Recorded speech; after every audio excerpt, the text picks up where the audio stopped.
সব বাচ্চারা মিলে আমার বোনকে তো মজার মজার খাবারের জন্য আবদার করলো বাচ্চারা। তো আমার বাচ্চা, আমার ভাইয়ের বাচ্চারা এবং কি আমার ভাই ভাবিও আমিও আবদার করলাম কি কি খাবো, মজার মজার খাবার। তো পুরো ভিডিওটা দেখার জন্য অনুরোধ করতেছি সবাইকে। আসসালামু আলাইকুম, আশা করছি সবাই ভালো আছেন। আলহামদুলিল্লাহ, এই তোমরা সবাই ভালো আছি। তো বোনের বাসায় চলে আসছি। বোন তো খুবই মজার মজার খাবার তৈরি করে আমাদেরকে খাওয়াচ্ছে। সন্ধ্যার নাস্তা করতেছি, এখানে স্যান্ডউইচ বানিয়েছে। তো আরও অন্যান্য কিছু বানার কথা ছিল, পরবর্তীতে বললাম দরকার নেই, আর খাবো না।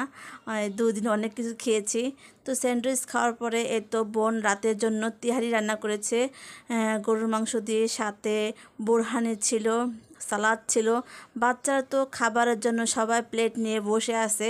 আর কী যে সুন্দর একটা ঘ্রাণ বের হয়েছে, মাশাল্লাহ। আমার ছোটো বোন খুব সুন্দর করে রান্না করতে পারে। তো যাই হোক, সকাল দিক দিয়ে আমরা তো সবাই রেডি হয়েছি, এখনই চলে যাব আমাদের যার যার বাসার উদ্দেশ্যে। তো রাতের কিছু খাবার ছিল, বাচ্চারা ওটা দিয়ে নাস্তা করতেছে, আর আমরা রুটি, ভাজি, চা এগুলি খেয়েছি সকালবেলা নাস্তা। খাওয়া দাওয়া করার পরে আমরা এখনই রওনা দিব সবাইকে নিয়ে। তো খাওয়া দাওয়া শেষ করে এই তো চলে যাচ্ছি খুব সকাল সকাল।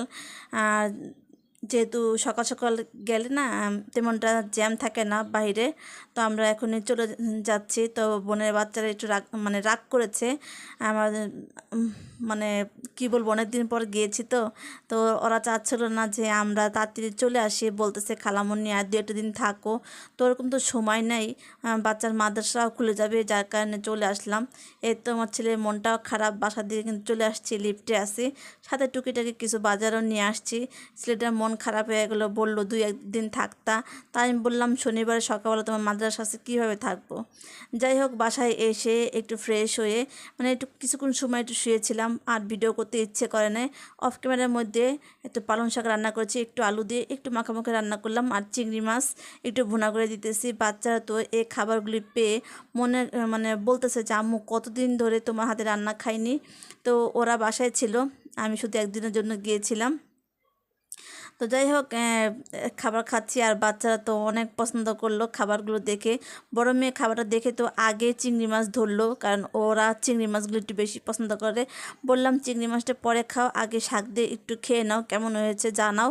তো শাক দিয়ে যখন খেয়েছে ওরা বললো যে আম্মু অনেক মজা হয়েছে শাক ভাজিটা। তো যাই হোক, বাচ্চারা এরকম প্রশংসা করলে ভালোই লাগে, তাই না? তো কেমন হয়েছে ভিডিওটা অবশ্যই জানাবেন। সবাই ভালো থাকবেন। আজকের ভিডিওটা এই পর্যন্তই। আসসালামু আলাইকুম।